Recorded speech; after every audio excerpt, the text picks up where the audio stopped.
اس کے بعد 1 سال ایسا میں نے گزارا کہ کھانے کا روزہ رکھا، کچھ نہیں کھایا۔ اس کے بعد پھر 1 سال میں نے ایسے گزارا کہ نہ اس میں پانی پیا اور نہ ہی کوئی ایک لقمہ اپنے منہ میں ڈالا۔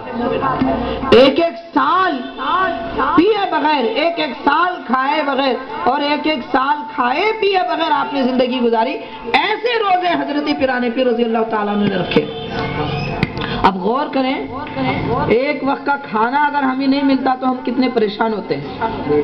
پھر آخر کیا قوت تھی آپ کی، کیا جسمانی روحانی قوت اللہ نے عطا فرمائی، سالوں سال زندگی گزارتے کھائے پیے بغیر۔ اور ارشاد فرماتے ہیں کہ پڑھنے کے درمیان میں، طالب علم کے دور میں ایک مرتبہ مجھ پر 1 مہینہ ایسا گزرا کہ کھانے پینے کو کچھ نہیں ملا۔ آج ہمارے معاشرے میں لوگ دیکھیے کتنے بے غیرت ہوتے ہیں۔ انسان کو اللہ تعالیٰ نے غیرت عطا فرمائی اور اس کی غیرت کبھی یہ گوارا نہیں کرتی کہ وہ کسی سے کچھ مانگے یا اپنی حالت کسی کو بتائے۔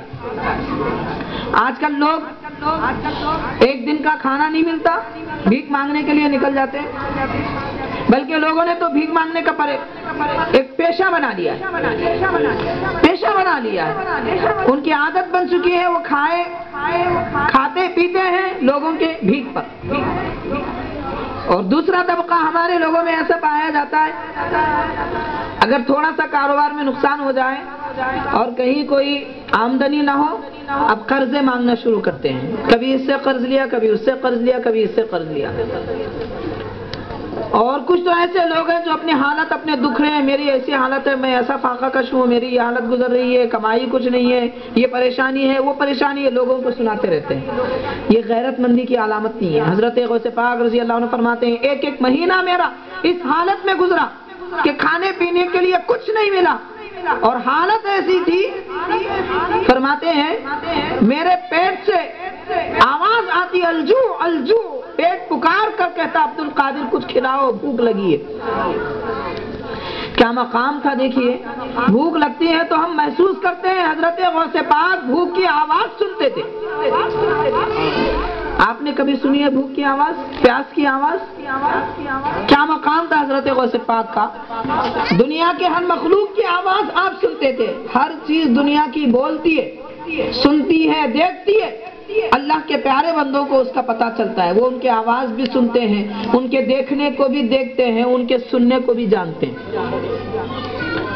اور فرماتے ہیں حضرت غوث پاک رضی اللہ تعالیٰ عنہ ایسی فاقہ کشی کے دور میں 1 مرتبہ دوپہر کے وقت میں بڑی سخت دھوپ تھی، مسجد میں میں آرام کر رہا تھا، بالکل بیابان میں، جیسے پرانے زمانے میں مسجدیں بنی ہوئی تھی، آبادی کبھی یہاں ہوتی کبھی دوسری جگہ۔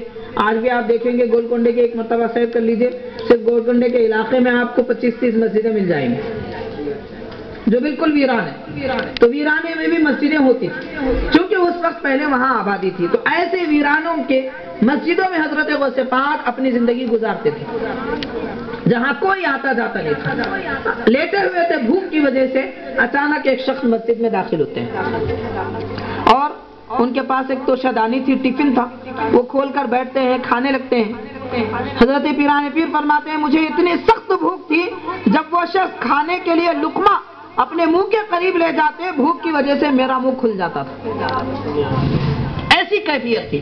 یہ دیکھ کر انہوں نے مجھے کہا اشارے سے کہ آؤ میرے ساتھ کھانا کھائیے۔ بہت زیادہ اصرار کیے تو میں بھی ان کے ساتھ کھانے کے لیے بیٹھ گیا۔ اب اس کے بعد وہ جو شخص آئے ہوئے تھے وہ حضرت غوث پاک سے پوچھتے ہیں آپ کا نام کیا ہے، کہاں رہتے ہیں؟ تو آپ فرماتے ہیں کہ میرا نام عبد القادر ہے، میں گیلان کا رہنے والا ہوں، بغداد میں علم حاصل کرنے کے لیے آیا ہوں۔ یہ سنتے ہی وہ تعجب کرتے ہیں کہ آپ عبد القادر ہیں؟ آپ فرماتے ہیں ہاں۔ تو وہ آنے والے شخص کہتے ہیں کہ میں بھی گیلان کا رہنے والا ہوں، تجارت کے ارادے سے شہر بغداد آیا تھا، سامان تجارت میں نے خرید لیا، اپنے مقام کو بھجوا دیا۔ جب میں آ رہا تھا تو آپ کی والدہ نے مجھے آپ کو دینے کے لیے 8 اشرفیاں دی تھی، میں سارا بغداد شہر چھان لیا مگر آپ ملے نہیں۔ میرے ساتھ جتنا کھانے پینے کا سامان تھا، دولت تھی، سب خرچ ہو گئی۔ میں آپ کو تلاش کرتے کرتے اب آپ کے جو پیسے تھے اس سے میں نے یہ کھانا خرید کر لایا ہے۔